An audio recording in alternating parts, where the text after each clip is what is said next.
இப்போ நீங்கள் வந்து ஒரு பேட்டி கொடுக்கும்போது ஒரு சட்டம் படித்தவங்களை வந்து நீங்கள் சமூக விரோதின்னு சொல்றது எந்த விதத்தில் சரியா இருக்கும் எந்த நியாயம் சார்? சட்டம் படிச்சவங்களை வந்து சமூக விரோதின்னு சொல்ல சார். நீங்க அதாவது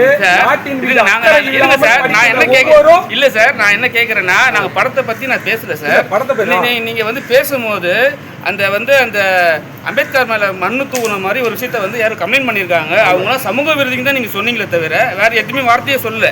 அவங்க வக்கீல் நீங்க சொல்லவே இல்லை. மேடம் இல்ல மேடம், அவர் சொன்ன வார்த்தையே தான் சொல்றேன். எது சரியா இருக்கும் அவங்களுக்கு எப்படி சேரும் இது?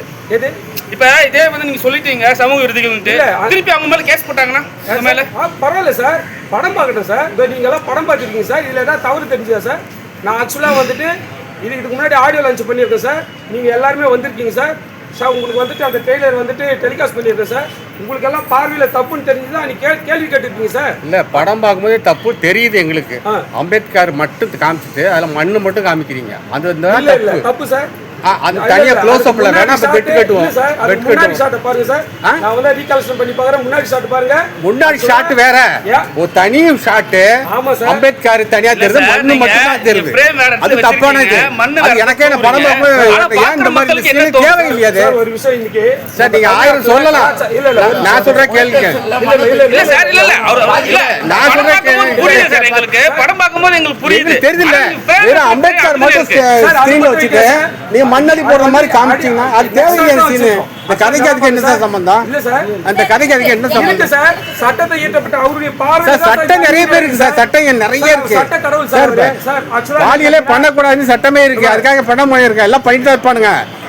ஒரு நிமிஷம் சார், அந்த வக்கீல் எதுக்காக கேஸ் போட்டுருக்காருன்னா அம்பேத்கர் மேல என் மண்ணை போடுறீங்க. சார் அம்பேத்கர் மேல பண்ணு இல்ல சார். நல்லா பாருங்க சார், வந்துட்டு நல்லா பாருங்க. அம்பேத்கர் மேல போடல, முன்னாடி போற உங்களுக்கு அம்பேத்கர் மேல நாங்களே எத்தனை வருஷம் படமா எங்களுக்கு தெரியாதா? முன்னாடி எடுத்து பாருங்க. நான் இப்ப கார் சுத்தினே முன்னாடி எடுத்தா உங்க மேல திரும்ப தான் வரோம். தெரியாதா? நம்ம தமிழ்நாட்டுடைய கலாச்சாரம் அது அந்த இந்த படத்துக்கு எதுக்கு தேவையில்லாம இருக்கு சார். ஒரு நிமிஷம் கேளுங்க சார். நம்ம கலாச்சாரத்துல இல்லங்க, இவ்வளவு சின்ன படம் எடுக்கிறீங்க, அது வெளிவரதுக்கு ட்ரை பண்ணாம இந்த சீனை வச்சுக்கிட்டு அதுதான் அவர் நல்லபடியா எழுதப்பட்ட சட்டத்தை அவருடைய பார்வையில் அநீதியா சட்டம் நிறைய எழுதுவாங்க. நீங்க என்ன எடுத்துக்கிறீங்க? நீங்க என்னத்தை எடுத்துக்கிறீங்க? நாங்க எதுவுமே ஃபாலோ பண்ணாங்க. நல்லது பார்ப்போம், நல்ல கெடுதல் போவோம். நீங்க 10 பேரை காமிக்கிறதா சார்? நீங்க 10 பேரை காமிக்கிறதா? பப்ளிக் தான் சார் படம் எடுக்கிறீங்க. நாங்க பார்க்கணும் என்ன நினைப்போம்?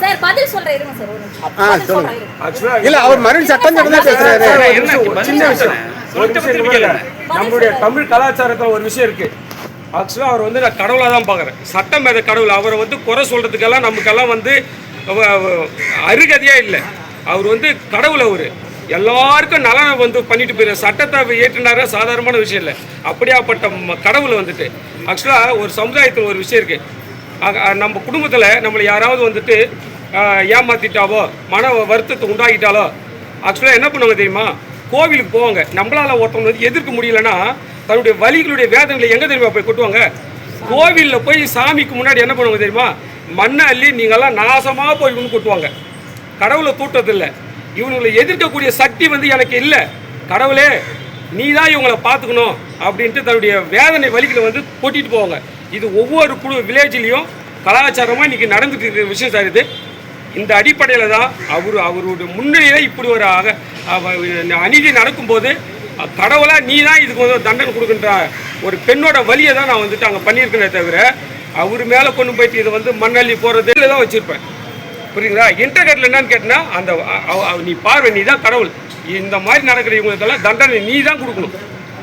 அந்த எண்ணத்தில் தான் நான் வச்சுருக்கேனே தவிர வந்துட்டு அவரை வந்து ஒரு துளி கூட சொல்கிற இதில் வந்து இல்லை சார்.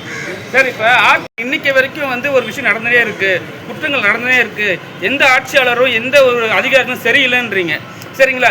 இப்போ வந்து டிவிக்கு நண்பர்கள்லாம் ஏதாவது ஒரு ட்விட்டு போட்டாலும் சரி, ஒரு ஹீரோவை ஏதாவது வந்து விஜய்க்கு சப்போர்ட் பண்ணாலும் சரி, பண்ணலனாலும் சரி, சரியா போட்ட உடனே அடின்னு அடிக்கிறாங்க. நீங்கள் எப்படி இது வந்து தாங்குவீங்க? ஏன்னா இப்போ வந்து நீங்கள் என்ன சொல்லியிருக்கீங்கன்னா எந்த சட்டமும் சரியில்லை, எந்த அதிகாரமும் சரியில்லைன்னு இருக்கீங்க. இப்போ எல்லாம் புதுசாக மாறிட்டாங்க. புரியுது என்ன சொல்றது? எப்படி மாறிட்டாங்க சார்? எப்படி ஆட்சி மாறிட்டாங்க சார்? ஆட்சி மாறிட்டாங்க சொல்றேன் நான். ஆட்சி மாறிட்டாங்க. ஆனா வந்து இந்த அநியாயங்கள் மாறலையே. சரி, அநீதிகள் மாறலையே. இப்ப சிங்கப்பெண் படை ஒன்று ஆரம்பிச்சிருக்காங்க. அது சரி போடுமா படாதா உங்க பார்வையில? சார் நல்ல விஷயம் சார். இன்னைக்கு விஜய் அவர்கள் வந்து சிங்கப்பெண் திட்டத்தை உருவாக்கி இருக்காரு. நல்ல விஷயம்.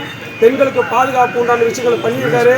ஆக்சுவலாக அவருடைய படங்களை எல்லாம் பார்த்துருக்கேன்னா பெண்களுடைய விழிப்புணர்வுக்காக அவ்வளோ விஷயங்களை வந்து எடுத்து சொல்லியிருக்காரு. இங்கே அவர் முதலமைச்சர் ஆகியிருக்காரு. கண்டிப்பாக பெண்களுக்கு உண்டான பாதுகாப்பை வந்து அவர் கொண்டு வருவார். வெறும் சட்டமாக மட்டும் இல்லாமல் அதை வந்து நிலைப்படுத்தி பெண்களுக்கு உண்டான பாதுகாப்பு கொடுப்பார் என்ற நம்பிக்கை எனக்கு இருக்கு சார்.